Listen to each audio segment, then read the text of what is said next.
नमस्कार, डीजीएन न्यूज़ निमाड़ पर मैं महेंद्र प्रताप चौधरी आप सभी दर्शकों का स्वागत करता हूं।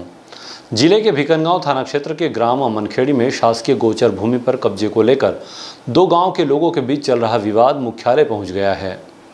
सोमवार को बड़ी संख्या में कलेक्ट्रेट और एसपी ऑफिस पहुंचे ग्रामीणों ने शिकायत करते हुए बताया कि अमनखेड़ी में करीब 5 एकड़ गोचर भूमि है। इस भूमि पर पड़ोसी ग्राम पत्थरवाड़ा के अनुसूचित जनजाति वर्ग के ग्रामीण कब्जा करने का प्रयास कर रहे हैं। कुछ लोगों ने यहां कब्जा कर लिया, जिसे हटवाने के प्रयास करने पर कब्जाधारी हमलावर हो रहे हैं। गत दिनों पत्थरबाजी की घटना भी हो चुकी है।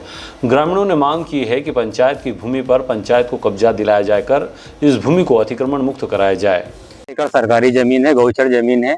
उस पे कुछ हमारे पड़ोसी आदिवासी भाइयों ने जबरन कब्जा कर लिया है। उसके लिए हम यहाँ एसपी साहब को आवेदन देने आए थे कि वो जमीन हमें ग्राम पंचायत अमनखेड़ी को दिलाई जाए। और 3 दिन से वो हमारे गांव वालों को परेशान कर रहे हैं। हमने उनसे बहुत निवेदन किया कि ये जमीन हमारी है, हमारी पंचायत की, हमें छोड़ दे, पर वो मानने के लिए तैयार नहीं है। बोले हमारा जल जमीन जंगल हमारा अधिकार है, आदिवासियों का अधिकार है। तो हमारे यहाँ भी कम से कम 200-300 आदिवासी रहते हैं, उन परिवारों को आगे चल के कहाँ बसाएंगे।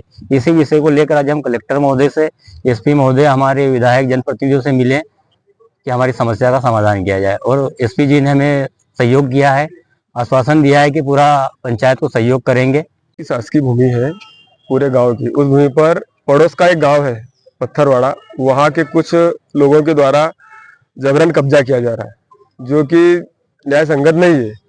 क्योंकि कई दिनों से वो जमीन तो हमारे पूर्वज वहां आए हैं, मतलब पूर्वज रहे वहां पर, वो जमीन हमारी है, मतलब शासन की है, वो हमारी पंचायत की जमीन है। तो बाहर के आदमी को वहां निवास करने का अधिकार ही नहीं, कोई प्रश्न ही नहीं उठता। तो इसीलिए हम आज पूरे गांव वाले कम से कम 200-300 लोग आए हैं यहाँ पर। अभी हमने एसपी साहब से मिले हैं, एसपी साहब को भी अवगत कराया है। अभी कलेक्टर साहब से भी हमारी मुलाकात हो रही 2 बजे, कलेक्टर साहब से भी हम बात कर रहे हैं अभी। Bureau report, DGN news, Khargone.